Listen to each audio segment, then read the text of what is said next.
Bienvenue sur ma chaîne YouTube. Comme prévu, l'objectif de cette séance, c'est d'apprendre à programmer en C. Donc aujourd'hui, j'aimerais traiter avec vous un exercice qui porte sur les boucles, faire tanker ou do while, appelé maximum. Dans cet exercice, on demandera à l'utilisateur de donner une série de nombres entiers dont le programme enverra le plus grand de ces nombres. Exemple, si l'utilisateur tape 1, 2, 3, 4, ce programme va l'envoyer 4 car 4 est le plus grand parmi ces nombres. C'est parti, codons notre petit programme. D'abord, je commence à déclarer mes variables int, x comme ce que l'utilisateur va taper et pg, la variable qui va récupérer le plus grand de fur et à mesure. Je déclare mon do while pour l'itération, while pour ne pas oublier.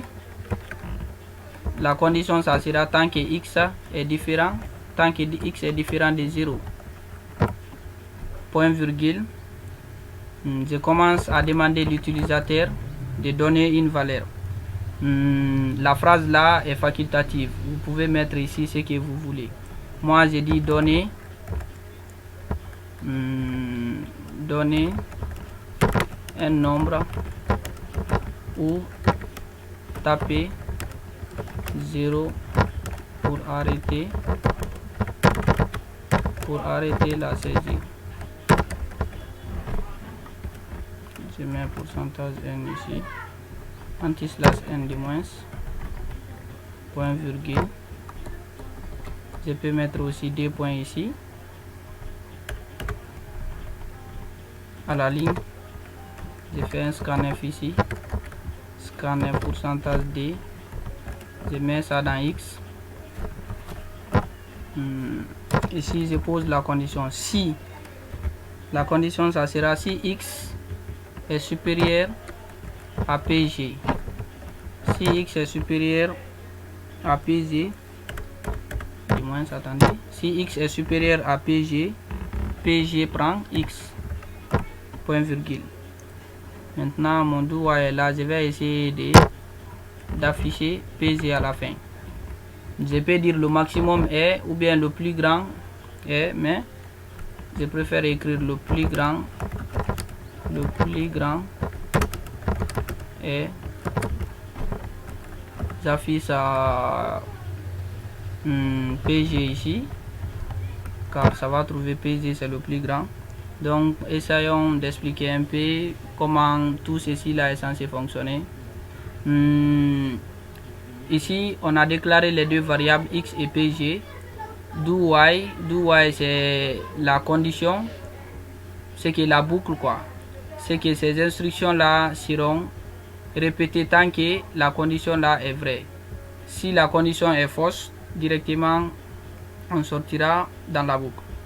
Print type, on demande un nombre à l'utilisateur comme ça ici, on récupère le nombre, on met dans x. Après la condition est là, on dit si x est supérieur à pg, pg, excusez, je vais initialiser pg à 0 pour la première itération. Au début pg sera égal à 0. Maintenant si x est supérieur à pg, c'est que la première itération pg va prendre x, peu importe la valeur, sauf si tu donnes les valeurs négatives. Si tu donnes les valeurs négatives, toujours pg restera 0, car ça va trouver que c'est qu'une valeur négative n'est pas supérieure à 0. Donc c'est que les valeurs positives là au début, la première valeur que tu donneras à x, pg va prendre ça. Donc on va essayer de voir le programme. Et on me dit x format pg expected. Ok. C'est pas un problème. J'ai oublié quelque chose ici qui est presque fondamental. On dit on a 0 erreur, 0 avertissement, 0 minute, 1 seconde. On va essayer de compiler. Comme dans l'exemple, j'avais dit 1, 2, 3, 4. Essayons avec ça. 1, 2, 3, 4. Je tape 0 pour arrêter. On dit le plus grand est 4. Donc c'est bon. C'est bon comme ça. Donc je vous remercie d'avoir suivi cette séance et je vous prie de vous abonner à ma chaîne et activer la cloche de notification pour ne pas rater les prochaines vidéos. Enfin, j'aimerais ajouter quelque chose. mettez vos exercices dans le commentaire pour qu'on puisse les traiter ensemble. Je vous remercie une fois encore de plus.